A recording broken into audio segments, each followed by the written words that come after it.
ശ്രീ ഗുരുഭ്യോ നമ. യുഎസിലുള്ള അമ്മയുടെ ആശ്രമം. അതിൽ ഒരു അന്തേവാസിക്ക് വൃത്തി കുറവാണ്. ചുമതലക്കാരനായ അന്തേവാസി പറഞ്ഞു മടുത്തു. ഒരിക്കൽ വാഷ് ബേസിനിൽ ഭക്ഷണത്തോടുകൂടി പാത്രങ്ങൾ കിടക്കുന്നത് കണ്ടപ്പോൾ ആകെ മടുത്തുപോയി.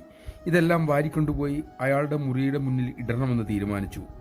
പക്ഷേ ബുദ്ധി അനുവദിച്ചില്ല. ഒടുവിൽ അദ്ദേഹം കുറേ നേരം ഇരുന്ന് ജീവിച്ചു. മനസ്സ് ശാന്തമായി. അപ്പോൾ മനസ്സാ അമ്മയോട് ചോദിച്ചു, ഞാൻ എന്താണമ്മേ ചെയ്യേണ്ടത്? എനിക്കാകെ വിഷമമാകുന്നു. അമ്മ മനസ്സിൽ ഇങ്ങനെ പറഞ്ഞു, മക്കളത് കഴുകി വൃത്തിയാക്കുന്നതാണ് ഉത്തമമായ തീരുമാനം. മനസ്സിൽ പരാതിയില്ലാതെ തന്നെ അദ്ദേഹം അതെല്ലാം എടുത്തു കഴുകി. അതോടെ മഹത്തായ ശാന്തി അദ്ദേഹത്തിൽ നിറയാനും തുടങ്ങി. നമഃശിവായ. അമ്മ അരുളിയതാണ് ഉത്തരമെങ്കിൽ അതിൻ്റെ ഫലം ശാന്തി തന്നെ. നമ്മുടെ അഹന്ത തരുന്ന ഉത്തരം അശാന്തിയെ ഉണ്ടാക്കൂ. ഉള്ളിൽ അമ്മയുടെ ഉത്തരം തേടാനുള്ള വിവേകം നമുക്കുണ്ടാകട്ടെ.